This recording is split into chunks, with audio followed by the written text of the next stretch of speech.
నమస్తే, welcome to big discussion. నేను రవిశంకర్ బిడ్ల. మాజీ మంత్రి వైఎస్ వివేకానంద రెడ్డి హత్య కేసు చుట్టూ ఏపీలో అధికార వైసీపీ ప్రతిపక్ష టీడీపీల మధ్య డైలాగ్ వార్ నడుస్తూనే ఉంది. వివేక హత్యలో ఎంపీ అవినాష్ రెడ్డి ప్రమేయం ఉందని, అవినాష్ను కాపాడడానికి సీఎం జగనే రంగంలోకి దిగారు అనేది తెలుగుదేశం పార్టీ నాయకుల ఆరోపణ. రాష్ట్రంలో ఎవరికీ రక్షణ లేదని, హత్య రాజకీయాలు చేసేవారు అధికారంలో ఉన్నారని చంద్రబాబు ఎద్దేవా చేస్తుంటే, హత్య కుట్ర రాజకీయాలే చంద్రబాబు నైజమని, ప్రత్యర్థుల్ని దెబ్బతీయడం, భౌతికంగా ఎలిమినేట్ చేయడం చంద్రబాబుకు అలవాటని మండిపడుతున్నారు వైసీపీ నాయకులు. వైఎస్ రాజారెడ్డిని, వైఎస్ వివేకానందరెడ్డిని టీడీపీ నేతలే హత్య చేయించారని, వైఎస్ఆర్ మరణంలో కూడా అనుమానాలున్నాయని సజ్జల కామెంట్ చేస్తున్నారు. చంద్రబాబును టార్గెట్ చేసే క్రమంలో సజ్జల బాలకృష్ణ ఇంట్లో జరిగిన కాల్పుల ఘటనను కూడా ప్రస్తావించారు. వైఎస్ వివేక హత్య చుట్టూ జరుగుతోన్న పొలిటికల్ డైలాగ్ వార్ పైనే ఇవాల్టి బిగ్ డిస్కషన్. చర్చలో పాల్గొనేందుకు మనతో ఉన్నారు సయ్యద్ రఫీ గారు, తెలుగుదేశం పార్టీ అధికార ప్రతినిధి. మరి కాసేపట్లో మిగిలిన పార్టీల నాయకులు కూడా ఈ బిగ్ డిస్కషన్ లో జాయిన్ అవుతారు. ముందుగా సయ్యద్ రఫీ గారు, good morning, welcome to 99 TV. నిన్న సజ్జల రామకృష్ణారెడ్డి గారు చాలా కామెంట్స్ చేశారు కదా, దాని మీద మీ కామెంట్ ఏంటి? సార్ నమస్కారం. సార్ నమస్తే. మీకు 99 వీక్షకులకి పాల్గొనే పెద్దలందరికీ కూడా నమస్కారం. సార్, సజ్జల రామకృష్ణారెడ్డి స్టేట్మెంట్ చూస్తే వాళ్ళు బాగా ఫ్రస్ట్రేషన్ కి లోనయ్యి డిఫెన్స్ లో పడిపోయినట్టుగా చాలా స్పష్టంగా కనిపిస్తా ఉంది. ఎందుకంటే సిబిఐ అవినాష్ రెడ్డిని దాంట్లో ప్రమేయాన్ని పట్టబయలు చేసి, అంతకుముందు దస్తగిరు ఎవరైతే వివేకానంద రెడ్డి డ్రైవర్ ఉన్నాడు, అతను అప్రూవర్ గా మారాడు. అప్రూవర్ గా మారి అతను మేజిస్ట్రేట్ ముందు ఇచ్చినటువంటి వాంగ్మూలం కరెక్టే అని చెప్పి, అతనికి హక్కు ఉందని చెప్పి హైకోర్టు ధృవీకరించిన నేపథ్యంలో మళ్ళీ హైకోర్టు దగ్గరే ఆయన వాంగ్మూలం ఇవ్వడానికి రంగం రెడీ అయ్యింది. ఇది వైఎస్ వివేకానంద రెడ్డి హత్యకు సంబంధించినటువంటి నేపథ్యం. ఆయన్ని గొడ్డలతో దారుణంగా నరికి చంపి అందులో నిందితులుగా ఉన్నటువంటి ఆయన పిఏ అవినాష్ రెడ్డి పిఏ గాని శివశంకర్ రెడ్డి ఎవరు ఉన్నాడు, అతను వాళ్ళ తండ్రి భాస్కర్ రెడ్డి ప్రమేయం ఉందని దస్తగిరి చాలా స్పష్టంగా చెప్పాడు. ఎర్రగా రెడ్డి వీళ్ళందరూ కూడా. అది సిబిఐ చేసినటువంటి ఛార్జ్ షీట్ కానీ, అంతకుముందు డాక్టర్ సునీతమ్మ వివేకానంద రెడ్డి డాక్టర్ కుమార్తె ఏమైతే అనుమానాలు ఉన్నాయని చెప్పి ఆరోపణలు చేసిందో, ఇంచుమించు సిబిఐ అదే ఛార్జ్ షీట్ ని ఫ్రేమ్ చేయడం జరిగింది. అంటే దానికి 40 కోట్ల రూపాయలు సుపారీ ఏర్పాటైందని, డబ్బు 5 కోట్లు దస్తగిరికి ఇస్తారని చెప్పి అందులో ₹1 కోటి ఇచ్చారని, అందులో మళ్ళీ కొంత డబ్బు తీసుకున్నారని, మిగతా 4 కోట్లు ఇవ్వలేదని, ఆయన లోక్సభ సీటు అడుగుతున్నాడని, తనకి లోక్సభ సీటు రాదని భావించినటువంటి అవినాష్ రెడ్డి వివేకానంద రెడ్డికి వ్యతిరేకంగా ఉన్న వాళ్ళందరినీ చేరదీసి ఈ మర్డర్ చేయించాడనేది చాలా స్పష్టంగా సిబిఐ ఎస్టాబ్లిష్ చేసినటువంటి విషయం. సునీతమ్మ ఆరోపించింది కూడా అదే. అయితే వివేకానంద రెడ్డి చనిపోయినప్పుడు, అదే మర్డర్ చేసినప్పుడు జరిగినటువంటి తతంగం, ఆయన బాత్రూమ్ లో పడిపోయి ఉంటే ఆయన తీసుకొచ్చి మంచం మీద పడుకోబెడతాం, భారతీరెడ్డి తండ్రి గారి దగ్గర పనిచేస్తున్నటువంటి అటెండర్ ఎవరైతే ఉన్నదో, ఆమె లక్ష్మి ఏదో ఉంది ఆమె పేరు, ఆమెను పంపించి కుట్లేయించడం, కడిగించడం, కాంపౌండర్ వెళ్ళి కుట్లేయటము, అది గుండెపోటుతో చనిపోయాడని చెప్పి అవినాష్ రెడ్డి ఒక ప్రకటన చేయడం, విజయసాయి రెడ్డి కూడా అదే మాట మాట్లాడటం, సాక్షి టీవీలో గుండెపోటు అని చెప్పేసి ప్రచారం చేయటం, సాక్షి పత్రికలలో కూడా అది రావటం, ఇదంతా కూడా ఈ కుట్ర కుంభకోణం బయటికి పెట్టింది సిబిఐ. దీన్ని తట్టుకోలేనటువంటి సజ్జల రామకృష్ణారెడ్డి మరి ఆ రోజున జగన్మోహన్ రెడ్డి గారు వైఎస్ వివేకానంద రెడ్డి మర్డర్ జరిగినప్పుడు చంద్రబాబు నాయుడు గారు లోకేష్ చేశారని చెప్పి ఆరోపించారు. ఏం ఎస్టాబ్లిష్ చేశారు సిబిఐ దగ్గర? చంద్రబాబు లోకేష్ చంపారని చెప్పి ఏం ఎస్టాబ్లిష్ చేశారు? చేయలేకపోయారు. అంటే తెలిసి కూడా ఒక అబద్ధాన్ని ఎస్టాబ్లిష్ చేశారనమాట. మరి వాళ్ళ సిబిఐ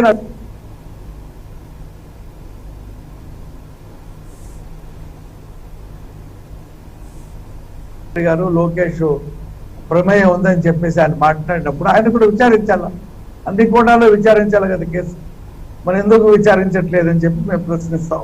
ఒకటి. రెండు, అంతకుముందు పరిటాల రవి హత్య ఒకళ్ళ తర్వాత ఒకళ్ళు హత్య కావించబడినటువంటి నేపథ్యం కూడా ఈ సందర్భంగా మేము గుర్తు చేశాం మా పార్టీ తరఫున. ప్రజలకు వాస్తవాలు తెలియాలని. ఇకపోతే బాలకృష్ణ గారి ఇంటి దగ్గర జరిగినటువంటి ఒక హత్య గురించి ఇవాళ సజ్జల రామకృష్ణారెడ్డి గారు మాట్లాడటం చాలా హాస్యాస్పదంగా ఉంది. అప్పుడు ప్రభుత్వం వైఎస్ రాజశేఖర రెడ్డిది ఉంది. వైఎస్ రాజశేఖర రెడ్డి గారు ఎంక్వైరీ చేసినటువంటి విషయము, ఆ కేసు రాజశేఖర రెడ్డి గారి హయాంలోనే క్లోజ్ చేయడం జరిగింది. అదే క్లోజ్ చేసి చంద్రబాబు నాయుడు గారు అంటే చంద్రబాబు నాయుడు గారు క్లోజ్ చేయించుకున్నారు అనేది ఒక రాజశేఖర రెడ్డి చేసేస్తాడా? ఏమో చేయొచ్చు, ఇద్దరు ఫ్రెండ్స్ కదండి, ఇద్దరు ఫ్రెండ్స్ కదా. ఒక నేరాన్ని దాన్ని కప్పిపుచ్చిన వాడు నేరస్తుడా లేకపోతే చేయించిన వాడు నేరస్తుడా? సజ్జల రామకృష్ణారెడ్డి గారు చెప్పేది ఏంటంటే అప్పట్లో బాలకృష్ణ ఇంట్లో కాల్పుల ఘటన నేపథ్యంలో వైఎస్ఆర్ చేసిన హెల్ప్ మర్చిపోయారా అన్నట్టుగా మాట్లాడుతున్నారు ఆయన. హెల్ప్ ఏంటండి? చట్టాన్ని తన పని తాను చేసుకోకుండా చేసినటువంటి ఎవరైతే ఉంటారో వాళ్ళే దోషులు అవుతారు కదా. నువ్వు చట్టం తన పని దాన్ని చేసుకోవాలి కదా. హెల్ప్ చేయటం ఏంటి? నాకు అర్థం కాక అడుగుతాను. అంటే చెప్తే ఇప్పుడు హెల్ప్ చెప్తే చేసేస్తారా? ఒకరిని చంపేసి అతను చంపలేదని చెప్తే హెల్ప్ చేసేస్తారా? అదే నా చట్టం అంటే పని. రాజశేఖర రెడ్డి గారి హయాంలో బాలకృష్ణ రాజశేఖర రెడ్డి గారు చట్టాన్ని అతిక్రమించి చట్టాన్ని పక్కన పెట్టి ఆయనకి హెల్ప్ చేశారా? అంటే మీ పద్ధతి అదేనా అని చెప్పి కూడా ప్రజలు అడుగుతారు కదా. చట్టం దాని పని చేసుకుని పోవాలి కదా. కాబట్టి ఇవాళ తమ మెడకి చుట్టుకుంటున్నటువంటి కేసుని టికెట్ ఇవ్వడం ఏంటి? ఎవరికి టికెట్, ఏ టికెట్ ఇస్తారని చెప్పి మాట్లాడాడు అంటే ఇవ్వమని చెప్తున్నాడు ఆయన ఏంటి? నాకు అర్థం కావట్లా. ఇప్పుడు డాక్టర్ సునీతమ్మకి తెలుగుదేశం టికెట్ ఇవ్వమని అడుగుతున్నాడా? మా పార్టీ సభ్యురాలు కాదు వాళ్ళు. ఆమె ఎప్పుడు అంటే వైఎస్ కుటుంబంలో చీలిక తెచ్చే కుట్ర జరుగుతోంది, కుట్ర చేస్తున్నారు అని చెప్పి చీలిక ఆల్రెడీ ఇప్పుడు షర్మిల ఇక్కడ నుండి వెళ్ళిపోయింది. ఆమె వేరే పార్టీ పెట్టింది. జగన్మోహన్ రెడ్డి ముఖ్యమంత్రి అవడం కోసం ఎన్నో పాదయాత్రలు ఎన్నో సభలు నిర్వహించింది. ఆమె అక్కడికి వెళ్ళిపోయింది. ఎమ్మెల్యేగా గెలిచి ఎంపీగా పోటీ చేసి గౌరవ అధ్యక్షురాలుగా ఉన్నటువంటి విజయమ్మ పరిస్థితి ఈ రాష్ట్రంలో ఆమె ముందుకు ఎంత ఉందో, ఆమెని ఎంతో ఇన్వాల్వ్మెంట్ చేస్తున్నారో విజయమ్మ గారిని చూసాం కదా. ఏం చూసామండి? ఆమెను కూడా వదిలేశారు. వాళ్ళు చెప్పారా భిన్నాభిప్రాయాలు ఉన్నాయి, భేదాభిప్రాయాలు ఉన్నాయి, మాకు పడ్డం లేదు అని చెప్పేదని చెప్పారా? మీ నాయకులు ఆరోపిస్తున్నారు కానీ వాళ్ళు ఎప్పుడు ఓపెన్ అవ్వలేదు కదా. షర్మిల గారు ఓపెన్ అవ్వలేదు, విజయమ్మ గారు ఓపెన్ అవ్వలేదు. అవ్వాలని చూస్తున్నారేమో మీరు, అవ్వాలని మీరు ఆశిస్తున్నారేమో కానీ మీరు చెప్పిన దానికి ఎక్కడ వాళ్ళు ఏం చెప్పలే. చెప్పండి. ఆమె వైఎస్ఆర్ కాంగ్రెస్ పార్టీ గౌరవ అధ్యక్షురాలుగా ఉంది. అవునండి. అయినప్పటికీ ఆమె వైఎస్ఆర్ సిపికి ఎవరే షర్మిలమ్మ పార్టీకి కూడా గౌరవ అధ్యక్షురాలుగా ఉందంటే ఇక్కడ ఆమెకేమి లేనట్టే కదా. రెండు పార్టీలు గౌరవ అధ్యక్షురాలు ఉండరు కదా. అంటే కూతురు వైపుకి వెళ్ళిపోయినట్టే కదా అని మనం ఊహించేసుకుంటే ఎలా చెప్పండి?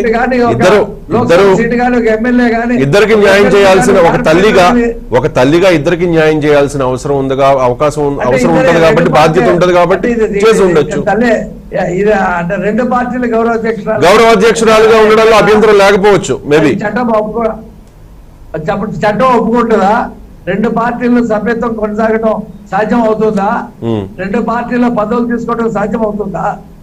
కాబట్టి ఇక్కడ అసంతృప్తి ఉందనేది వాస్తవం. అది ఒక కార్పొరేటర్ సీటు కూడా దక్కించుకోలేని స్థితిలో రాజ్యసభ నుంచి, లోక్సభ నుంచి, ఎమ్మెల్యే నుంచి, ఎమ్మెల్సీ నుంచి కనీసం మా జడ్పీటీసీ కూడా దక్కించుకునే స్థితిలో ఆమె అసంతృప్తికి లోనై వెళ్ళి వేరే రాష్ట్రంలో పార్టీ పెట్టుకుందామా? కాబట్టి ఆమె దూరం అయిపోయింది. డాక్టర్ సునీతమ్మ నా ప్రాణానికే ప్రమాదం ఉందని చెప్పి ఆమె స్టేట్మెంట్ ఇచ్చింది. నీ హయాంలో ఈ 2.5 సంవత్సరాల్లో నా తండ్రిని చంపిన వాళ్ళని ఇంతవరకు నువ్వు ఏమీ చేయలేదు, బయట పెట్టలేదని కూడా ఆమె ఓపెన్ స్టేట్మెంట్ ఇచ్చింది. అందుకనే ఢిల్లీ చుట్టూ తిరిగి సిబిఐ దగ్గర తిరిగింది ఆమె. జగన్మోహన్ రెడ్డి గారు ప్రతిపక్ష నాయకుడిగా ఉన్నప్పుడు చంద్రబాబు నాయుడు గారు లోకేష్ చంపించారని చెప్పాడు. సిట్టు దర్యాప్తు మీద మాట్లాడొద్దని హైకోర్టు నుండి స్టే తీసుకొచ్చాడు. హైకోర్టు నుండి స్టే తీసుకొచ్చి సిబిఐ తో ఎంక్వైరీ చేయించాలన్నాడు. ముఖ్యమంత్రి అయిన తర్వాత సిబిఐ ఎంక్వైరీ అవసరం లేదని చెప్పాడు. కోడికత్తి కేసు ఏమైంది చూసాం కదా. రైట్ అవన్నీ మాట్లాడుకుంటే మనకు సమయం సరిపోదు కానీ ఒక నిమిషం. రైట్ వైఎస్ఆర్ కాంగ్రెస్ పార్టీ అధికార ప్రతినిధి వచ్చేలోపు వైఎస్ఆర్ కాంగ్రెస్ పార్టీ అధికార ప్రతినిధి మరి కాసేపట్లో జాయిన్ అవుతారు కాబట్టి సజ్జల గారు కామెంట్ చేసిన మరిన్ని విషయాలను కూడా నేను ప్రస్తావిస్తాను మీ దగ్గర. ముఖ్యంగా ఆయన చెప్పింది ఏంటంటే వైఎస్ రాజారెడ్డిని, వైఎస్ వివేకానంద రెడ్డిని టీడీపీ నేతలే హత్య చేయించారు. వైఎస్ఆర్ హత్యలో క్షమించాలి, వైఎస్ఆర్ మరణంలో కూడా టీడీపీ నేతల ప్రమేయం ఉన్నట్లు మాకు అనుమానాలు ఉన్నాయి. ఈ 3 అంశాలని ప్రస్తావించారు. ముఖ్యంగా వైఎస్ఆర్ మరణం మీద అనేక అనుమానాలు ఉన్న నేపథ్యంలో చాలా మందికి అనుమానాలు ఉన్నాయి. సొంత కుటుంబ సభ్యులే అనేక సార్లు ఆరోపణలు చేశారు. దీనికి సంబంధించి కొన్ని ఆరోపణలు చేశారు. కొన్ని మీడియాలో కూడా వార్తలు వచ్చినాయి. ఇటువంటి నేపథ్యంలో వైఎస్ఆర్ మరణాన్ని కూడా మరోసారి ప్రస్తావించారు సజ్జల. దానిలో టీడీపీ నేతల ప్రమేయం ఉందనే అనుమానం మాకు ఉంది అని చెప్పి. అవునండి, వైఎస్ఆర్ మరణించినప్పుడు అనుమానం ఉందని చెప్పి సోనియా గాంధీని, ముఖేష్ అంబానీని టార్గెట్ చేసి జగన్మోహన్ రెడ్డి గారి పత్రిక, జగన్మోహన్ రెడ్డి గారి టీవీ విపరీతమైనటువంటి ప్రచారం చేసింది. ముఖేష్ అంబానీ గారి పెట్రోల్ అవుట్లెట్ మీద, రిలయన్స్ అవుట్లెట్ మీద దాడి చేశారు, మాల్స్ మీద దాడి చేశారు. అతనే చంపించాడని చెప్పారు. సోనియా గాంధీ హస్తం ఉందని చెప్పారు. చెప్పిన తర్వాత మీరు అధికారంలోకి వచ్చారు, దాని మీద ఏం ప్రయత్నం చేశారు? లేదా అప్పుడున్న ప్రభుత్వం, మన్మోహన్ సింగ్ ప్రభుత్వం మీద ఆయన ఎంపీగా ఉన్నాడు, ఏమన్నా అడిగారా? ఒత్తిడి చేశారా? ఎంక్వైరీ అడిగారా? ఏమీ అడగలేదు. మీరు స్వయంగా వాళ్ళ ముఖ్యమంత్రి అయ్యారు. ఆ కేసు మీద ఏమైనా మీరు దర్యాప్తుని ఇప్పుడున్న మోడీని ఏమైనా అడిగారా? ఈ 2.5 సంవత్సరాల నుంచి ఏమీ అడగలేదు. మరి చంద్రబాబు నాయుడు గారి ప్రమేయం ఉందని చెప్పి ఇవాళ చెప్తా ఉన్నారు. మీ ప్రభుత్వం అధికారంలో ఉన్నారు, కేంద్రంలో మీరు సఖ్యతగా మీరు వాళ్ళని కలుస్తారు, వాళ్ళు మిమ్మల్ని కలుస్తారు. ఎవరి మీద అయితే ముఖేష్ అంబానీ మీద మీరు ఆరోపణలు చేసి అతని అవుట్లెట్ల మీద, అతని పెట్రోల్ బంకుల మీద, అతని మాల్స్ మీద దాడి చేసి కథనాలు రాశారో అతన్నే మీరు రెడ్ కార్పెట్ వేసి స్వాగతం చెప్పారు. తండ్రిని చంపించినటువంటి వ్యక్తి అని చెప్పి ఎవరి మీద చెప్పారో అతనికి రెడ్ కార్పెట్ వేసి స్వాగతం చేశారు, భోజనం పెట్టారు. అతను చెప్పినటువంటి నత్వానికి రాజ్యసభ సీట్ ఇచ్చారు. మీ విశ్వసనీయత ఏది? మీరు ఆరోపణ చేసిన దాని మీద కట్టుబడి ఉన్నారా లేదా? ఇవాళ మీ మెడకు చుట్టుకుంటా ఉంటే వైఎస్ వివేకానంద రెడ్డి కేసు ఎర్ర గంగిరెడ్డి, భాస్కర్ రెడ్డి, అవినాష్ రెడ్డి వీళ్ళందరూ కలిసి చేయించారు, 40 కోట్ల రూపాయలు సుపారీ ఇచ్చారని చెప్పి చాలా క్లియర్ కట్ గా అది ఎస్టాబ్లిష్ అవుతా ఉంటే ఇప్పుడు మీరు వైఎస్ రాజశేఖర రెడ్డి కేసు ఇప్పుడు బయటకు తీసి మాట్లాడతారా? 2010లో జరిగినటువంటి అంశాన్ని మీరు వాళ్ళు తీసి మాట్లాడతారంటే మీరు ఎంత డిఫెన్స్ లో పడిపోయారో మీకు అర్థమవుతా ఉంది. ప్రజలు ఇవాళ నవ్వుకుంటా ఉన్నారు ఆ స్టేట్మెంట్ నిన్న ఆయన చెప్పిన మాట ప్రకారంగా. అంటే కోడికత్తి కేసు ఇంతవరకు కొలిక్కి రావలేదు. అసలు ఏంటి ఆ కోడికత్తి ఏంటి? ఎవరు చేయించారు? వెనకున్నారో మీరు చెప్పరు. అంటే మీకే సంబంధం ఉందా? అది పీకే టీంలో వండి వార్చినటువంటి అంశమా ఏంటనేది ప్రజలు ఇవాళ అడుగుతా ఉన్నారు ఈ విషయాలన్నీ. ఇవాళ బాలకృష్ణ సంబంధించినటువంటి ఆ కాల్పుల కేసులో రాజశేఖర రెడ్డి మోహించారంటే మీరు కూడా ఇవాళ కోడికత్తి కేసు మోహించే పనిలో మీరున్నారా? మీరు రాజశేఖర రెడ్డి హెలికాప్టర్ ప్రమాదం విషయంలో అంబానీకి క్లీన్ చిట్ ఇవ్వబోతున్నారా? మరి సోనియా గాంధీ ప్రమేయం ఉందని చెప్పి మాట్లాడిన వ్యక్తులు మీరు వాళ్ళ వరకు నోరు ఎందుకు మెదపలేదు?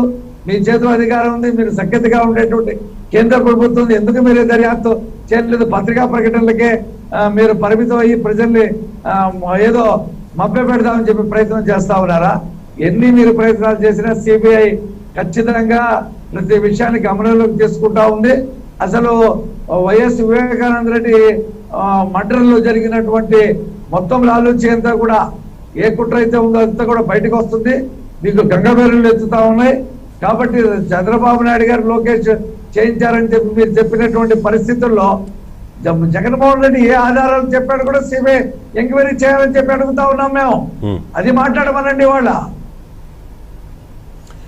రైట్ అండి. మహేష్ బెర్పుల్ గారు జాయిన్ అయ్యారు, జనసేన పార్టీ నాయకులు. మహేష్ గారు, ఈ డైలాగ్ వార్ చూస్తుంటే ఏమనిపిస్తోంది? వైఎస్ వివేకానంద రెడ్డి హత్య కేసు మనం చూసాం.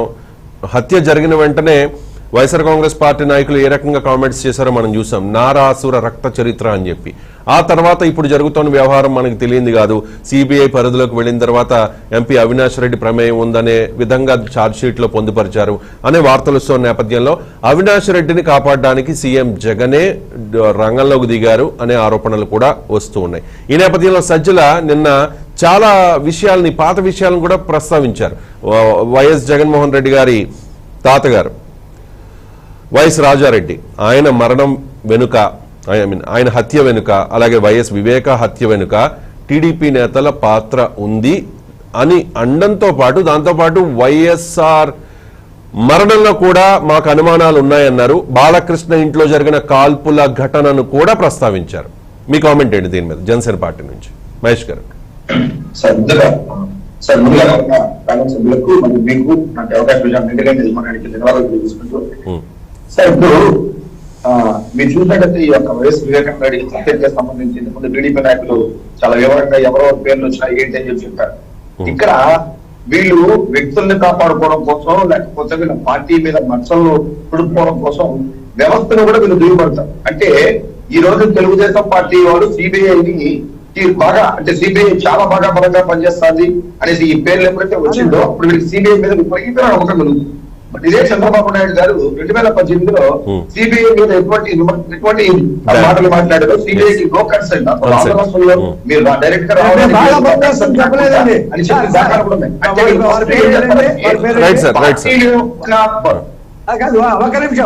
ఒక నిమిషం సార్, చిన్న ఇంట్రస్పెక్షన్. సిబిఐ బాగా పనిచేస్తుంది, అదే బాగా చేస్తుందని చెప్పలేదు కానీ విమర్శించడం లేదు కదా. అంటే మీ కష్టం అంటే మహేష్ గారు చెప్పేది ఏంటంటే సరిగా పనిచేయట్లేదు, ఇప్పటికి కూడా నత్తనడగన పనిచేస్తా ఉంది, దాని మీద ఇన్ఫ్లుయెన్స్ ఉంది, అది సరిగా విచారణ చేయట్లేదు అని చెప్పి మేము ఆరోపణ చేశాం. కానీ దానికి మేము కితాబు. అలాగే వైఎస్ రాజారెడ్డికి మటన్కి సంబంధించినటువంటి సజ్జలు చేసిన ఆరోపణ మీద ఎంక్వైరీ ఏమనండి, ఆయన ముఖ్యమంత్రిని ఎంక్వైరీ చేసి దోషులు ఎవరైతే ఉన్నారో తెలుగుదేశం వాళ్ళంటే శిక్ష చేయమని చెప్పి కూడా అడుగుతా ఉన్నాం. సిబిఐని మేమేం కితాబు ఇవ్వట్లేదు. మహేష్ గారు ప్లీజ్ కంటిన్యూ. అదే సార్, వీళ్ళు సిబిఐ కితాబ్ కాదు సార్, వీళ్ళు కూడా అవినాష్ రెడ్డి పేరు రాగానే సిబిఐ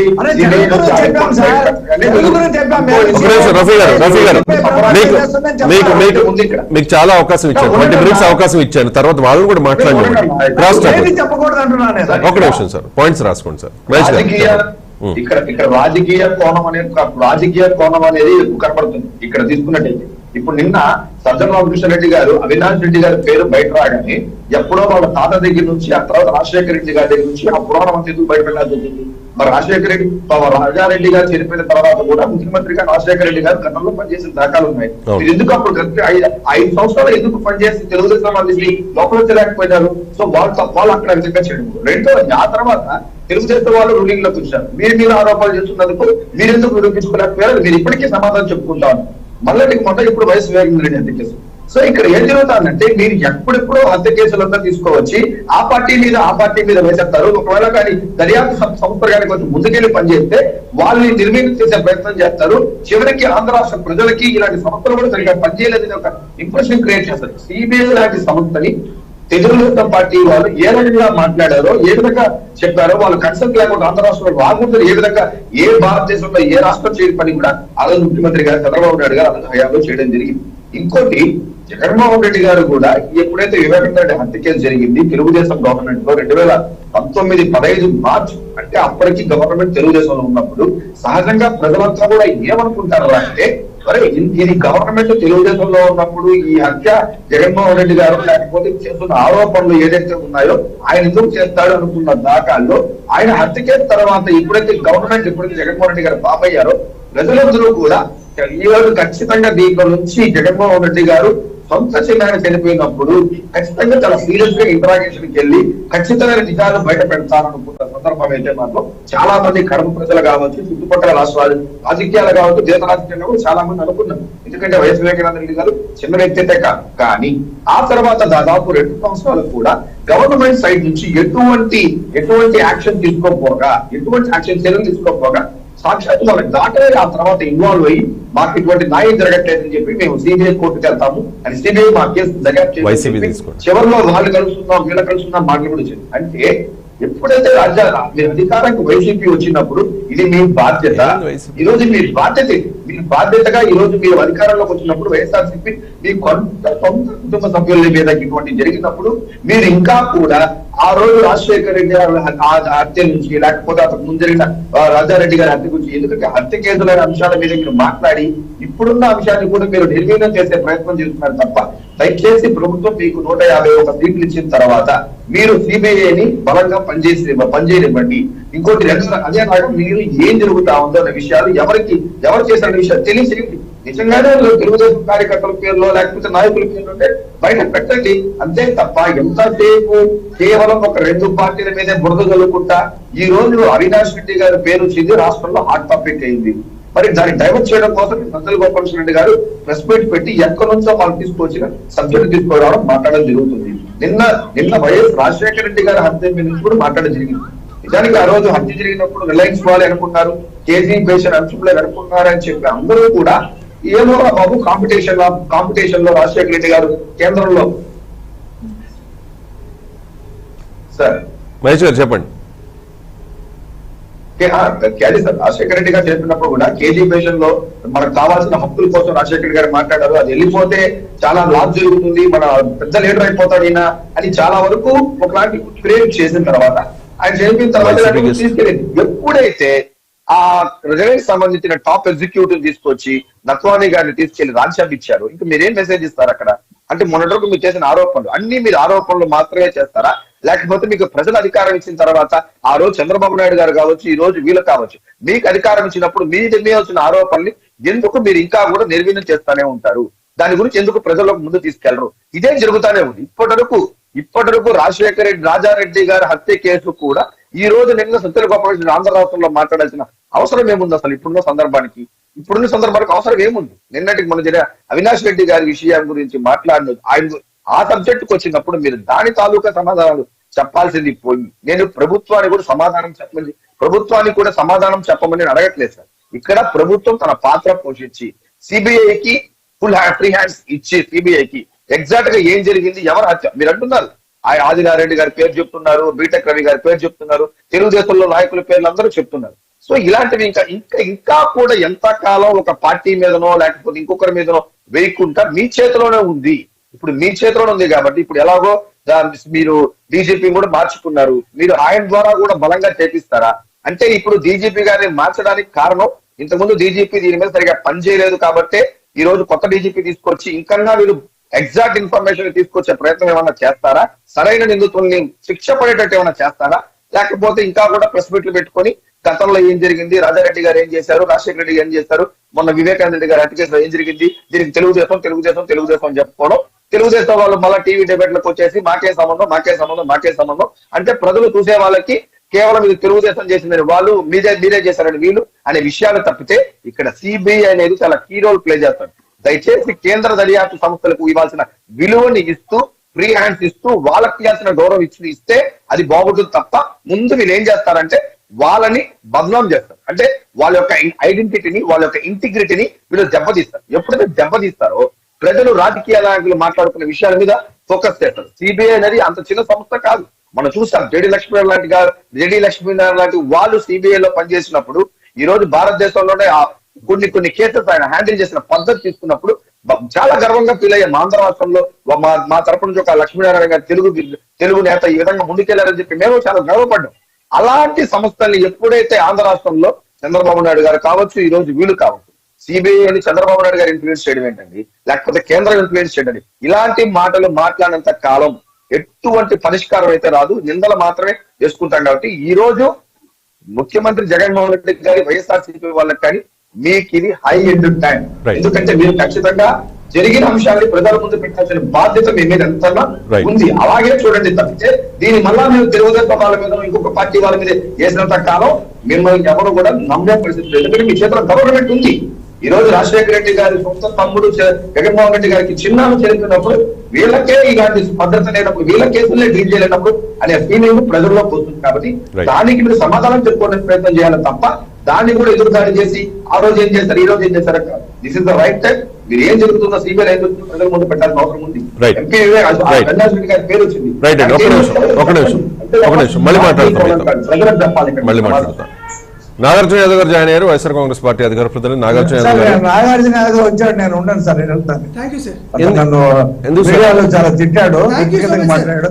ఐ విల్ కిట్, నీకు ఆల్రెడీ Thank you so చెప్పాను. నో సార్, నో సార్, అది no sir, no sir, no sir, నేను ఐఎమ్ సారీ. నేను ఉన్నాను సార్ ఇక్కడ, నేను ఉన్నాను సార్ ఇక్కడ. అతను ఉంటే నో నో నో, లే- నేను లేదు ఉన్నాను సార్, సార్ ఇక్కడ. మాత్రం అతను భయపడాలి. వ్యక్తిగతంగా No, no, no. నన్ను తిట్టాడు. Ground నేను base నుంచి బయటకు ఒప్పుకోను. నేను వెళ్ళొచ్చు. Already we are taken. రఫీ గారు, సారీ ఫర్ మిమ్మల్ని మిమ్మల్ని వ్యక్తిగతంగా ఏదైనా అంటే నేను ఉన్నాను సార్ ఇక్కడ. రవిశంకర్ వెళ్ళా ఇక్కడ ఉన్నాడు, ప్లీజ్ మీరు ట్వీట్ అవ్వద్దు ప్లీజ్. రఫీ గారు రైట్ ఏంటి, ఓకే ఈ టాపిక్ గురించి మాట్లాడదాం సార్. రఫీ గారికి మీకు ఏమైంది చెప్పండి అసలు. లేదండి, ఏదైనా డిస్కషన్ జరిగినప్పుడు ఏదైనా ఆ మాటల సందర్భంలో 1-2 మాటలు వ్యక్తిగతంగా ఏదైనా మా మధ్య జరిగి ఉండొచ్చే కానీ మాకు ఆయన పైన మంచి అభిప్రాయం ఉంది, మంచి ఆలోచన ఉంది. ఆయన మాకంటే సీనియర్ కాబట్టి అంతేగాని దాన్ని పర్సనల్ గా తీసుకోవాల్సిన అవసరం లేదనుకుంటా. అంటే చాలా మంది అంటుంటారు, వాళ్ళని చాలా మంది అంటుంటారు. ఇది సహజంగా జరిగేటువంటివి, అవన్నీ చర్చా కార్యక్రమాల బట్టికే తీసుకోవాలి కానీ బయటికి వ్యక్తిగతంగా తీసుకోవడం అనేది అది అంత పెద్ద వ్యక్తికి కూడా అది మంచిది కాదని నేను కోరుకుంటాను. అంటే స్పోర్టివ్ గా తీసుకోవాలి ఇక్కడ, Yes, అంటే మమ్మల్ని కూడా వయసు చాలా గౌరవం మంది ఇవ్వడం అనేది కరెక్టే. మమ్మల్ని కూడా సేమ్ చాలా టైం మంది స్పోర్టివ్ గా తీసుకోవాలి. రాజకీయాలు అన్నాక విమర్శలు ప్రతి విమర్శలు అన్నీ ఉంటాయి. రఫీ గారు మీరు క్విట్ అయిపోయారు, అలా ఇక మీదట చేయరని ఆశిస్తూ ఉన్నాం. ఎందుకంటే వైసీపీ నాయకులు మీ పార్టీ మీద, మీ నాయకుల మీద, చంద్రబాబు నాయుడు గారి మీద చేసే ఆరోపణలకు సమాధానం చెప్పాల్సింది ఒక అధికార ప్రతినిధిగా మీకే ఆ బాధ్యత ఉంటుంది. కాబట్టి దయచేసి రిపీట్ చేయొద్దు ఎప్పుడు. రైట్, ఇక టాపిక్ వచ్చేద్దాం. నాగార్జున యాదవ్ గారు నిన్న సజ్జల రామకృష్ణారెడ్డి గారు చాలా అంశాలను ప్రస్తావించారు. హత్య కుట్ర రాజకీయాలకు చేస్తోంది చంద్రబాబు నాయుడు గారే అంటూ కూడా కామెంట్ చేశారు. దీంతో పాటు మీరు వైఎస్ వివేకానంద రెడ్డి హత్య జరిగిన తర్వాత నారాసుర రక్త చరిత్ర అంటూ చాలా అగ్రెసివ్ గా మీ నాయకులు మాట్లాడారు. తర్వాత ఇప్పుడు దాన్ని డైవర్ట్ చేసేలా వైఎస్ రాజారెడ్డి హత్యలో, వైఎస్ వివేకానంద రెడ్డి హత్యలో, అలాగే వైఎస్ఆర్ మరణంలో చంద్రబాబు పాత్ర, తెలుగుదేశం పార్టీ నాయకుల పాత్ర ఉన్నట్లుగా నిన్న సజ్జల రామకృష్ణారెడ్డి గారు మాట్లాడారు. సో ఇక్కడ ఇంకా ఏం చేయలేక, నారాసుర రక్త చరిత్ర అంటే నారావారి ప్రమేయం ఉన్నట్టు మీరు నిరూపించలేక, ఆల్రెడీ సిబిఐ ఇంక్లూడ్ చేసింది కాబట్టి, ఒక ఎంపీ పేరును కూడా దానిలో ఇంక్లూడ్ చేసింది కాబట్టి మీరు ఇదంతా చేస్తున్నారు అనేది వాళ్ళ వాదన, తెలుగుదేశం పార్టీ వాళ్ళ వాదన. అండి ఇక్కడ చాలా చాలా క్రిటికల్ ఇష్యూ కాబట్టి టీవీ మాధ్యమాలను మరొక దాంట్లోనూ మనం క్రిమినల్ ట్రయల్ చేయకూడదు, అది నైతికం అనైతికం కాకపోయినా డిస్కషన్ జరుగుతుంది కాబట్టి చెప్పాల్సి వస్తుంది. ఎస్, వారు అదే పనిగా ఒక section of media, Telugu Desam party ప్రత్యేకంగా చెప్తుంది ఏంటి, దీంట్లో అవినాష్ రెడ్డి గారు, దాంతోపాటు భాస్కర్ రెడ్డి గారు వీరి పేర్లు ఉన్నాయి అన్నారు. 40 పేజీల ఛార్జ్ షీట్ లో ఏమని పేరుంది, పారా నెంబర్ 16 సెక్షన్ 18లో ఏమని ఉంది, పలానా దస్తగిరి అనే అతనికి వేరే ఒక ఉమాశంకర్ రెడ్డి అనే అతను ఈ విధంగా చెప్పాడు అని ఉంది.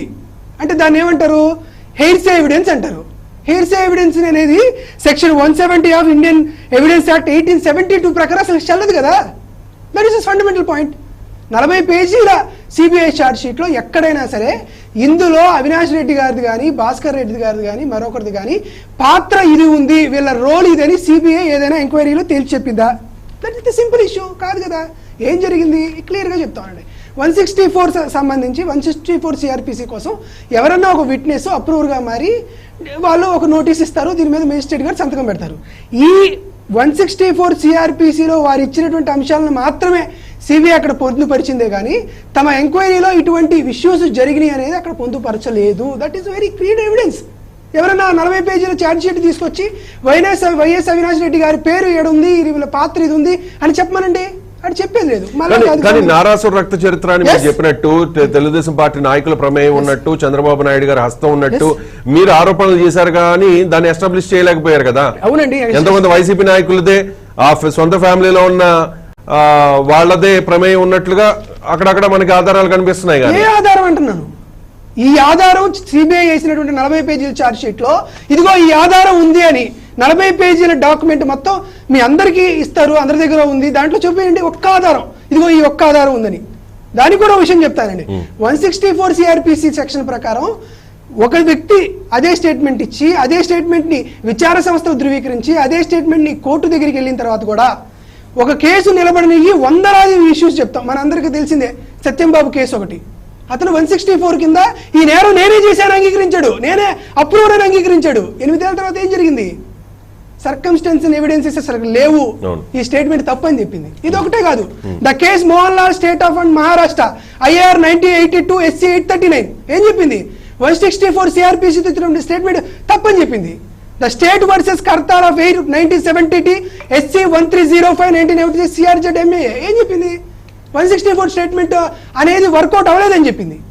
ఇన్ని రకాలైన ఎమ్మెల్సీ ఉంటే 139 సిఆర్పిసి సెక్షన్ ప్రకారం కొత్త ముద్దాల్ని చేర్చడం కానీ తొలగించడం కానీ సర్వ హక్కులు కోర్టు వారికి ఉంటాయి. కానీ ఆశ్చర్యకరంగా మీడియాను తెలుగుదేశం పార్టీ చేస్తుంది ఈ అంశం. నేను టీవీ ఛానల్ చర్చ జరిగేటప్పుడు చూస్తూ ఉన్నా, వింటూ ఉన్నా, మార్గ మధ్యలో లేట్ అయినా వాళ్ళు ఏం చెప్తున్నారు? అవినాష్ రెడ్డి గారు పాత్ర ఉందంటున్నారు. ఇదేంటి సార్ క్రిమినల్ ట్రయల్ మన ఎక్కడ జరుగుతుండడం ఏంది? తెలుగుదేశం పార్టీ చేయడం ఏంటి? ఈ రోజు 40 పేజీల సిబిఐ ఛార్జ్ షీట్ లో వైఎస్ అవినాష్ రెడ్డి గారి పాత్ర ఇది అనేది లేదు. 16 and 18 పేరా దాంట్లో ఏం చెప్పారు? ఇద్దరి మధ్య జరిగినటువంటి చర్చలో ఇతని పేరు ఉందని పలానా వ్యక్తి చెప్పాడు అనేది జరిగింది. ఎంతమంది ఇచ్చారు? మొత్తం 248 list of witnesses RC 04 sections ప్రకారం తీసుకుంటే 245 లిస్ట్ ఆఫ్ విట్నెస్ లో ఒక్కరు కూడా వైఎస్ అవినాష్ రెడ్డి గారి పాత్ర గురించి చెప్పలేదు ఎవరు.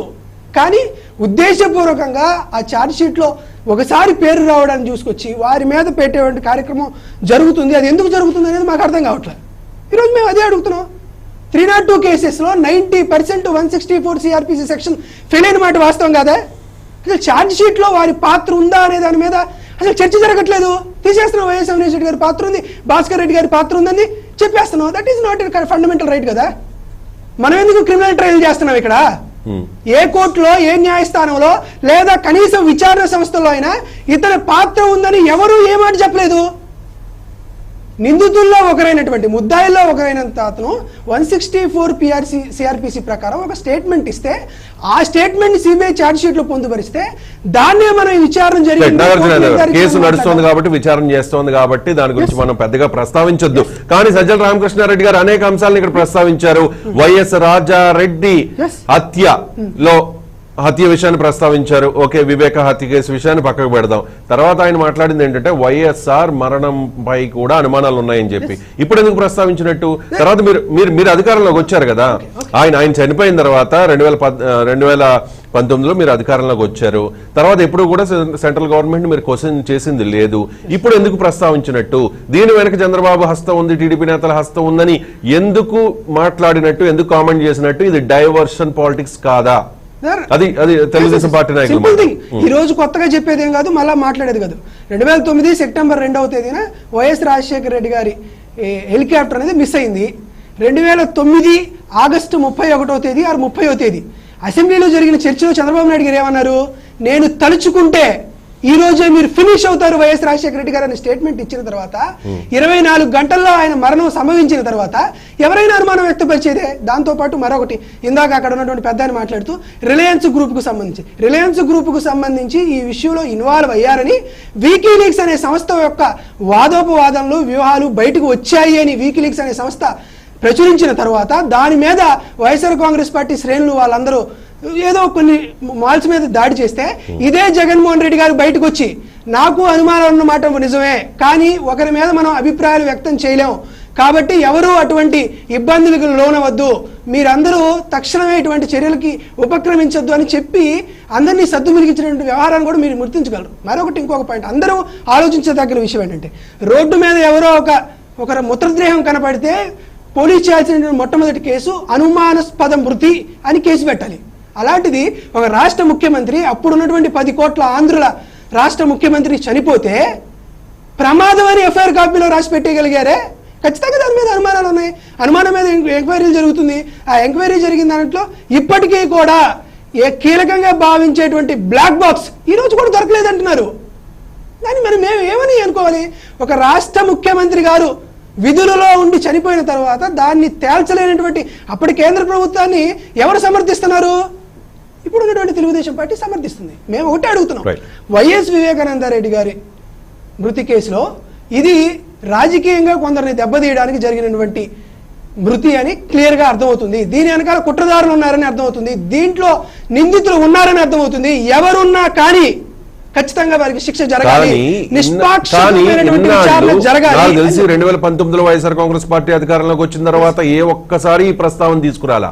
కానీ ఇప్పుడే ఎందుకు తీసుకొచ్చినట్టు? అది జనాలకున్న డౌట్, తెలుగుదేశం పార్టీ నాయకులకున్న అభ్యంతరం. మళ్ళీ మీతో మాట్లాడతా సుహాసిని ఆనంద్ గారు జాయిన్ అయ్యారు, భారతీయ జనతా పార్టీ అధికార ప్రతినిధి. సుహాసిని ఆనంద్ గారు గుడ్ మార్నింగ్ అండి, వెల్కమ్ టు 99 టీవీ. సుహాసిని గారు, మాజీ మంత్రి వైఎస్ వివేకానంద రెడ్డి హత్య కేసు చుట్టూ ఏపీలో అధికార వైసీపీ అలాగే ప్రతిపక్ష తెలుగుదేశం పార్టీ నాయకుల మధ్య జరుగుతోన్న డైలాగ్ వార్ మీరు అబ్జర్వ్ చేసే ఉంటారు, మీరు ఫాలో అయ్యే ఉంటారు. ఒకరి మీద ఒకరు ఆరోపణలు చేసుకుంటూ ఉన్నారు. ఎంతవరకు వెళ్ళిందంటే ఎప్పుడో చనిపోయిన వైఎస్ రాజారెడ్డి గారిని కూడా తీసుకొస్తూ ఉన్నారు, వైఎస్ఆర్ మరణాన్ని కూడా అనుమానిస్తూ ఉన్నారు, అలాగే బాలకృష్ణ ఇంట్లో జరిగిన కాల్పుల ఘటనను కూడా ప్రస్తావిస్తూ ఉన్నారు. అసలు ఏం జరుగుతుంది అనుకోవాలి? మీ విశ్లేషణ ఏంటి? అందరికీ నమస్కారం అండి. ఇక్కడ మనకి వాంగ్మూలాలు ఆధారంగా సిబిఐ ఎంక్వైరీ జరుగుతుంది. జరుగుతూ ఉన్నప్పుడు ఒక్కొక్కళ్ళు బయటకు వస్తూ ఉన్నారు. డ్రైవర్ దస్తగిరి అతని దగ్గర నుంచి కొంత ఇన్ఫర్మేషన్, అండ్ తర్వాత ఎప్పుడైతే ఇప్పుడు కడప ఎంపీ అవినాష్ రెడ్డి గారు స్నేహితుడు అయిన దేవిరెడ్డి శివశంకర్ రెడ్డి గారిని కూడా సిబిఐ అదుపులోకి తీసుకోవడం అంటే ఏదో ఒకటి గట్టి సాక్ష్యాలు దొరికి వాళ్ళని వాంగ్మూలం బట్టి ఎవరినైనా ఎంక్వైరీకి పిలిస్తే పిలిచిన తర్వాత వాళ్ళ దగ్గర నుంచి సరైన సాక్ష్యం లభిస్తుంది అని అవ్వచ్చు, వాళ్ళ దగ్గర నుంచి ఏదైనా క్లూ అవుతుంది. ఎప్పుడు కూడా సిబిఐ ఎంక్వైరీస్ అందరినీ కూడా పిలుస్తుంది. ఏదో ఎంక్వైరీ జరిగినంత మాత్రాన అదిగో వాళ్ళే, అదిగో పులి అంటే ఇదిగో తోక అన్నట్టుగా అది ఇక్కడున్న పాలిటిక్స్ ట్విస్ట్ అవ్వడం అనేది జరుగుతోంది. ఖచ్చితంగా ఇది గతం నుంచి కూడా ఏ ఇష్యూ వచ్చినా, ఏ అరెస్టులు జరిగినా ఈ కంటిన్యూస్ గా ఇప్పుడున్న రాష్ట్ర ప్రభుత్వంలో ఈ అరెస్టుల పర్వం మనం చూస్తూ ఉన్నాం. వ్యక్తిగత కక్ష ధోరణి చర్యలుగా ఎక్కువ జరుగుతున్నాయి తప్ప ఒక పాయింట్ మీద కానీ, ఒక ఇన్సిడెంట్ మీద కానీ దృష్టితో ఏది కరెక్ట్ గా జరిగింది. అందువల్లనే అలా ఒకటి జరిగింది అంటే రెండు జరిగిందా, కంటిన్యూస్ గా కొన్ని ఇన్సిడెంట్స్ చూస్తూ ఉంటే ఏ విధంగా ప్రభుత్వ యంత్రాంగాల్ని, అటు పోలీస్ యంత్రాంగాన్ని, ఇటు అన్నిటినీ కూడా ఇప్పుడున్న ప్రభుత్వం ఏ విధంగా కీలు బొమ్మలు ఆడిస్తూ తన హస్తగతం చేసుకుంది అన్నది మనం కూడా చూస్తూ ఉన్నాం. సో ఇక్కడ ఏది జరిగినా సరే ఎంక్వైరీలో ఉన్నప్పుడు ఫైనల్ టచెస్ వచ్చేదాకా, ఇప్పుడు నిన్న కూడా ఇప్పుడు వీళ్ళు డైరెక్ట్ గానే ప్రెస్ మీట్ పెట్టి ఖచ్చితంగా దీనిలో వారి హస్తం ఉంది అన్నంత మాత్రం అవతల వాళ్ళు నేరం కింద వాళ్ళెవరు, అదే ఇప్పుడు టీడీపీ ఆరోపించిన మూలాన ఖచ్చితంగా ఇప్పుడు వాళ్లే చేశారు హత్య అన్నది ఇంకా తేలకుండా ఎవరు మాత్రం చెప్పగలరు? అటు వైసీపీయే కల్ప్రిట్, ఖచ్చితంగా వారి నాయకులే కల్ప్రిట్స్ అని సిబిఐ తేల్చాలి తప్ప టీడీపీ అన్నంత మాత్రాన అది కరెక్ట్ అని జరగదు, అటు వైసీపీ అన్నంత మాత్రాన టీడీపీ వాళ్ళు కూడా కల్ప్రిట్స్ అని మనం చెప్పలేము. కాబట్టి ఇది ఎంక్వైరీలో జరుగుతున్నది, ఇటు కోర్టు కేసుల్లో. ఈలోగా ఏంటంటే ఎంతవరకు మనం రాజకీయం చేసేద్దామా, ఈ 2 సంవత్సరాల్లో మనం ఎంతవరకు ఓట్ బ్యాంక్ రాజకీయాలు చేసేద్దామా అన్న ఒక దృష్టిలో ఎక్కడ తన మీద పడుతుందో రాయి అన్నట్టు వెంటనే తోసేసి వాళ్ళ మీదే నెప్పేటట్టు, క్రెడిట్ వస్తే అంతా మా అకౌంట్, ఇది ఇబ్బంది కానీ తప్పులు కానీ జరిగితే అదంతా కూడా ప్రతిపక్షం అకౌంట్ లో వేసే ఒక ధోరణిలోనే కనిపిస్తోంది తప్ప ఇందులో ఒక చర్చోపచర్చల తర్వాత కానీ, ఇది వాదోపవాదాల తర్వాత ఫైనల్ గా జడ్జిమెంట్ వచ్చిన తర్వాత తేలాల్సిన విషయం తప్పితే ఏది కూడా ఒక క్లారిటీగా ఒక విత్ ప్రూఫ్స్ మనం మాట్లాడాలి అంటే మాత్రం ఇది it's not the right time అని నా అభిప్రాయం. రైట్ అండి. అలాగే బాలకృష్ణ ఇంట్లో జరిగిన కాల్పుల ఘటనను కూడా ప్రస్తావిస్తూ ఒక ఆరోపణ చేయడంతో పాటు అప్పుడు వైఎస్ రాజశేఖర రెడ్డి గారు ఎలా వ్యవహరించారో మర్చిపోయారా అంటే అదేదో పెద్ద ఘనతలా చెప్పుకునే ప్రయత్నం చేశారు నిన్న వైసీపీ నాయకులు. అంటే ఏంటి, ఏదైనా మేనేజ్ చేయగలుగుతారా? అంటే గట్టిగా అడిగారు, చంద్రబాబు నాయుడు గారు అడిగారని చెప్పి వైఎస్ రాజశేఖర రెడ్డి గారు బాలకృష్ణ ఇంట్లో జరిగిన కాల్పుల ఘటనలో చూసి చూడనట్టు వ్యవహరించారా? పోలీస్ శాఖను ఆదేశించారా? మరి ఏం చేశారు? దీన్ని ఏ రకంగా అర్థం చేసుకోవాలి? అంటే వ్యవస్థల్ని మేనేజ్ చేయగలం అని చెప్పేస్తున్నారు వీళ్ళు, ఈ నాయకులు. అంటే ఇటువంటివి గుర్తు తేవడం వల్ల ఇప్పుడు గతంలో జరిగినవెన్నో కొన్ని ఇటువంటి ఒక అన్ఫార్చునేట్ సిచ్యువేషన్స్ ఏవైతే ఉన్నాయో అన్ని గుర్తు చేయడం వల్ల ఏంటంటే ఏదైనా ఒకటి కొలిక్కి వస్తోంది ఒక కేసు, ఒక ముఖ్యమైన వ్యక్తులు ఎప్పుడైతే ఎంక్వైరీకి పిలువబడుతున్నారో వాళ్ళది కొంత ట్రిగర్ అవుతోందో, కొంత సెంట్రిక్ అవుతోందో, ఎంపీ సెంట్రిక్ గా ఈ కేసు కొంత బలపడుతోంది అంటే గతంలో మీరు తప్పు చేశారు అని ఒకటి మాట్లాడడం వల్ల ఏమవుతుందంటే కొంత ఒక లైటన్ అవుతుంది, వీళ్ళ పైన ఉన్న నేరారోపణలు లైటన్ అయ్యే తీరున అదొక గిమిక్కే తప్ప ఏదో పాతవన్నీ తోడుకుని అవన్నీ నిజంగా ఏదైనా ఉంటే ప్రూవ్ చేయమనండి. ఇప్పుడు వాళ్ళ ప్రభుత్వం ఉందండి, రాష్ట్రంలో వైసీపీ ప్రభుత్వం ఉంది. ఎస్, గతంలో బాలకృష్ణ గారి ఇంట్లో కాల్పులు జరిగాయి, తీవనండి, ఎవరు కాదన్నారు. ఇప్పుడున్న రాష్ట్ర ప్రభుత్వం వాళ్ళదే కదా, వాళ్ళ చేతుల్లోనే ఉంది, వాళ్ళు చెయ్యాలి ఏం చేసినా. ఇప్పుడు ఏది జరిగినా ఇప్పుడు సిబిఐ కూడా వీళ్ళు పూర్తి సహకారాన్ని అందిస్తున్నాము. ఎస్, వాళ్ళ బాబయ్య గారిది హత్య కాబట్టి ఆ బాబయ్య గారి విషయంలో చాలా కీలకమైన పాత్ర ఎస్ మేము పోషిస్తాము. మేము ఖచ్చితంగా మా తరఫున అక్కడ జరిగింది, ఎక్కడ అది హెలికాప్టర్ జరిగింది సంఘటన, దురదృష్టకర సంఘటన అంతా మన రాష్ట్రంలోనే జరిగింది కాబట్టి ఇక్కడున్న అన్ని రకాల కీలకమైన ఈ వాంగ్మూలం సేకరించడంలో కానీ, కీలకమైన ప్రూఫ్స్ సేకరించడంలో కానీ, సాక్ష్యాలు సేకరించడంలో కానీ రాష్ట్ర ప్రభుత్వాన్ని కొంత చొరవ తీసుకోమనండి. ఎంత తొందరగా అది తేలితే అది మంచిదే కదా, వైసీపీ ప్రభుత్వానికి అది క్రెడిట్. నిజంగా దాంట్లో వాళ్ళు క్రిస్టల్ క్లియర్ గా ఒక చక్కగా మంచి ముత్యంలా, కడిగిన ముత్యంలా బయటకు వచ్చేస్తారంటే ఎవరు కాదన్నారు. ఎవరు కూడా కావాలని మసిపూసి వాళ్ళ పేరుని బురద చెల్లడానికి ప్రయత్నించారు. చేసిన వాటికి నిజంగా వీళ్ళు రిబటల్ చేయాలి అంటే దానికి త్వరితగతిన సహకరించి సిబిఐ ఎంక్వైరీలో వీళ్ళు ఎంత హుటాహుటినా ఈ కేసుని తేల్చి వీళ్ళు నిర్దోషులుగా బయటకు వచ్చి ప్రూవ్ చేసుకుని చూపించమనండి నెక్స్ట్ ఎలక్షన్స్ లోపల. ఇన్ని రకాల వాటికి మనము స్పెక్యులేషన్స్ కి తావివ్వకుండా చేసుకునే ఒక అవకాశము ఇప్పుడున్న వైసీపీ ప్రభుత్వానికి ఉంది. నాగార్జున యాదవ్ గారు, నేను సజ్జల గారు మాట్లాడిన దానిలో బహుశా పొరపాటున ఫ్లోలో మాట్లాడేశారో లేకపోతే ఇది బహుశా వేరే వేరే పత్రికల్లో వస్తే నేను దీన్ని మిమ్మల్ని క్వశ్చన్ చేయలేకపోతున్నాం. సాక్షిలో వచ్చింది ఈ వార్త. సాక్షిలోనే చాలా క్లియర్గా అయ్యా చంద్రబాబు నాయుడు గారు గతంలో బాలకృష్ణ ఇంట్లో జరిగిన కాల్పుల ఘటనలో అప్పుడు ముఖ్యమంత్రి వైఎస్ రాజశేఖర రెడ్డి గారు మీకు ఎంత ఫేవర్ చేశారో తెలీదా, మీరు మర్చిపోయారా, ఎలా వ్యవహరించారో మర్చిపోయారా అన్నట్టుగా మాట్లాడారు. అంటే దీని అర్థం ఏంటంటే జనాలకు అర్థమయ్యేది, మేము మేనేజ్ చేసాం. అప్పుడు బాలకృష్ణ ఇంట్లో కాల్పుల ఘటన జరిగితే బాలకృష్ణ ఎవరినో షూట్ చేస్తే అదంతా కూడా మేము మేనేజ్ చేసేసాము, అప్పుడు వైఎస్ఆర్ మేనేజ్ చేశారు చంద్రబాబు నాయుడు గారు రిక్వెస్ట్ చేస్తే. అంటే మీరు రిక్వెస్ట్లు చేసేసుకుని మీరు మాట్లాడేసుకుని ఆ కేసులు మాఫీ చేసేసుకుని అంటే జనాల్లో ఉన్న డౌట్స్ కి మీరు మరింత ఆజ్యం పోస్తున్నట్టు అయిపోతుంది. వ్యవస్థల్ని మేనేజ్ చేయడం అనేది ఇంత సాధ్యం, ఎంత ఈజీయా అనే ఒక అభిప్రాయానికి ప్రజలు వచ్చే పరిస్థితి ప్రమాదం ఉంది. కాబట్టి ఏం చెప్తారు మీరు? ఈ రోజు కొత్తగా గౌరవనీయులు సజ్జల రామకృష్ణారెడ్డి గారు ఈ రోజు మాట్లాడిన సందర్భంగా గతంలో కూడా 2-3 సార్లు ఇదే సబ్జెక్ట్ మాట్లాడారు. చెప్పరండి దాని యొక్క అంతరార్థం నేను చెప్తాను కదండి. ఏం జరిగింది? సహజంగా మనకు నచ్చనివాడు ఏడన్నా రోడ్డు మీద పెడితే అయ్యో పాపం అనడం మానవత్వం, లేదు వీడికి తగిన శాస్తి జరిగింది అనుకోవడం క్రూరత్వం. ఈ సంఘటన జరిగినప్పుడు గతంలో కూడా సజ్జల రామకృష్ణారెడ్డి గారు మాట్లాడినప్పుడు కూడా చెప్పింది క్రిస్టల్ క్లియర్ ఏంటంటే, మీ చంద్రబాబు నాయుడు గారి సొంత బామ్మర్ది బాలకృష్ణ గారి స్నేహానికి తోటాలు అని అప్పుడు ఉన్నటువంటి అన్ని ప్రధాన పత్రికలు వచ్చినప్పుడు కూడా వైఎస్ రాజశేఖర రెడ్డి గారు ఏ రోజు కూడా దీన్ని రాజకీయ లబ్ధిగా వాడుకోవాలని దీంట్లో ఇన్వాల్వ్ అవ్వలేదు. సాహిత్యకంగానే దాని మీద స్పందించారు, రాజకీయాలను జొప్పించలేదు. దీని ద్వారా రాజకీయ లబ్ధి పొందాలి, దాని ద్వారా వారిని ఇబ్బందులకు గురి చేయాలనేటువంటి విషయం ప్రయోగకుండా చాలా గౌరవంగా పెద్దరికంగా పాత్ర పోషించాడే కానీ మీలాగా ఇటువంటి దుర్మార్గమైనటువంటి రాజకీయాలకి కేంద్ర బిందువుగా మారలేదు అని చెప్పడం ఎప్పుడైతే సజ్జల రామకృష్ణారెడ్డి గారు చెప్పిన ఉద్దేశం కానీ మేమేదో వ్యవస్థలు మేనేజ్ చేసి ఆయన ఆపేసాను మేము చెప్పింది కాదు. స్వయాన బాలకృష్ణ గారికి చిన్నపిన్నమ్మ అయినటువంటి లక్ష్మీపార్వతి గారు గతంలో చెప్పారు, పరుచూరి వెంకటేశ్వరరావు గారు చెప్పారు, ఆ తరువాత దగ్గుపాటి పురంధరేశ్వర్ గారు చెప్పారు. ఏం చెప్పారు వీళ్ళు? ఆ రోజు చాలా పెద్దరికంగా పోషించారు వైఎస్ రాజశేఖర రెడ్డి గారని వాళ్ళందరూ చెప్పినటువంటి మాటలే సజ్జల రామకృష్ణారెడ్డి గారు తిరిగి కోట్ చేశారు. కానీ మేము వ్యవస్థలను మేనేజ్ చేసాం, ఇన్వెస్టిగేషన్ని ఆపేసాం అని చెప్పలా. ఆయనే కాకర్ల సుబ్బారావు గారు నిమిషాసులకు పోయి ఇతనికి మెంటల్ ఉంది, మైండ్ స్థిమితం లేదు, మానసిక సమస్యలతో ఇబ్బందులు పడుతున్నటువంటి మానసిక రోగిని ఒక స్టేట్మెంట్ తెచ్చుకొని వాళ్ళు బయట పెట్టారు. ఇప్పుడు ఆ మానసిక రోగి 2 సార్లు ఎమ్మెల్యే అట్టయ్యారనే ప్రశ్న అడిగితే సమాధానం చెప్పుకోవడానికి పరిస్థితుంది. ఇక్కడ ఇంకొక పాయింట్ కూడా చెప్తాను జరగాలి కాబట్టి. సాధారణంగా ఏదైనా ఒక మర్డర్ కానీ మరొకటి కానీ జరిగిన తర్వాత సెక్షన్ 161 సబ్సెక్షన్ 3 సిఆర్పిసి ప్రకారం ఒక నోట్ తీసుకుంటారు. ఈ నోటీస్కి అడ్మినిస్ట్రేషన్ ఓత్ ఉండదు, అఫర్మేషన్ ఉండదు. దీనికి కారణంగా మెజిస్ట్రేట్ ముందుకెళ్ళి 164 సబ్సెక్షన్ 3 కింద మెజిస్ట్రేట్ సంతకంతో ఒక నోటీస్ తీసుకుంటారు. ఈ నోటీసులో దస్తగిరి అనే ఒక అతను కొన్ని అంశాలు లేవనెత్తాడు.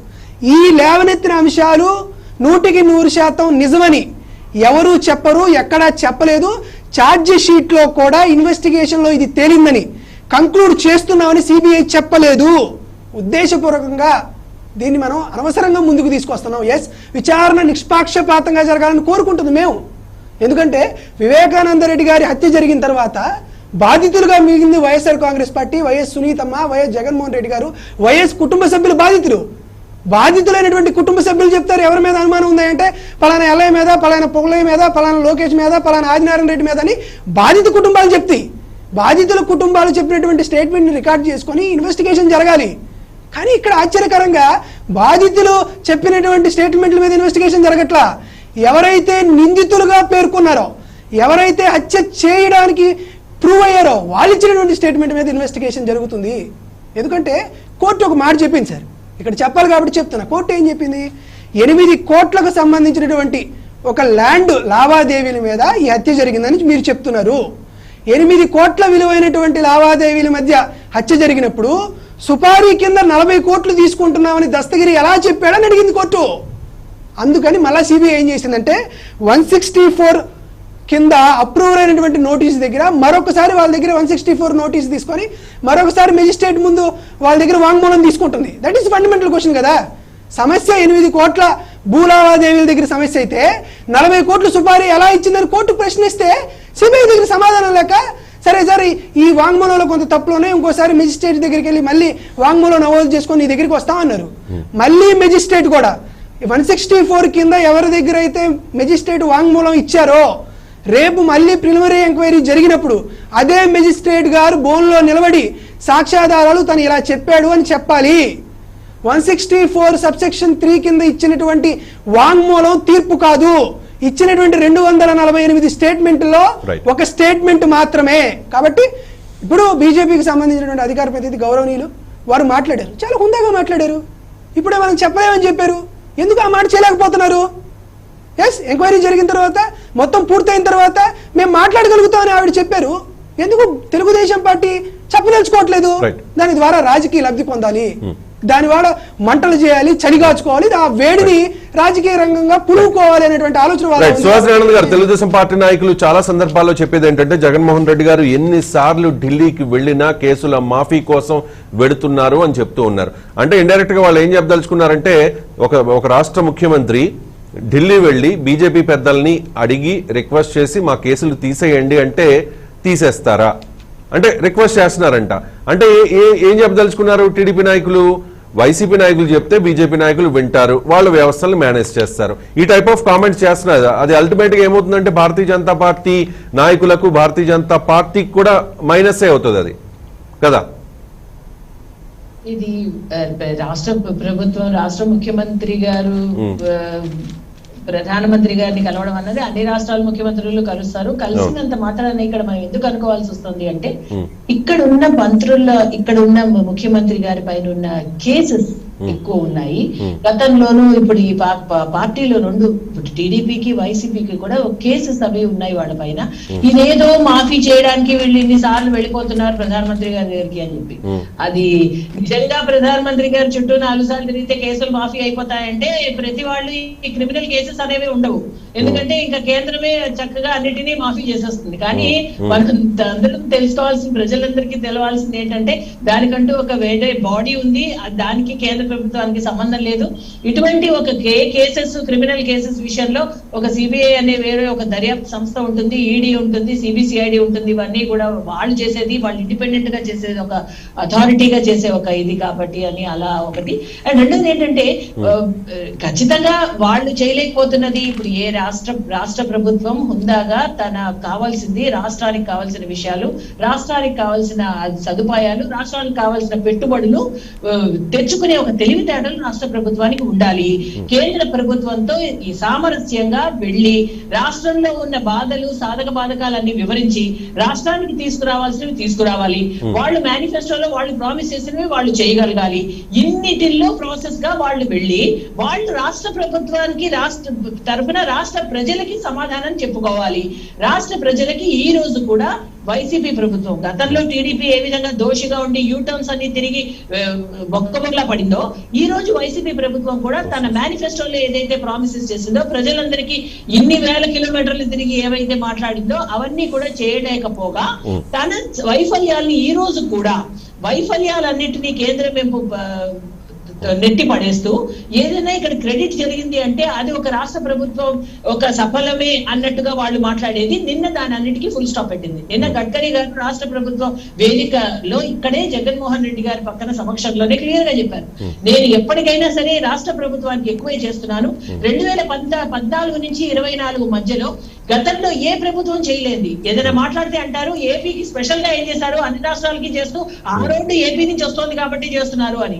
వాటన్నిటికీ ఫుల్ స్టాప్ పెడుతూ 3 లక్షల కోట్లు కేవలం హైవేస్ రోడ్స్ కోసమే మేము 24 లోపల మేము పెట్టాలని మేము మా ప్రయత్నం. ఖచ్చితంగా ఆ విధంగా మేము ముందుకెళ్తాం.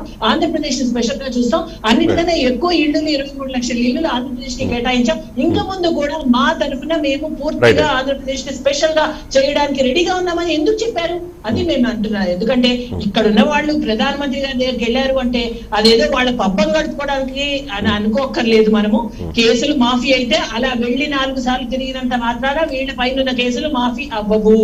ఏదైనా క్రిమినల్ కేసెసే నేరారోపణే.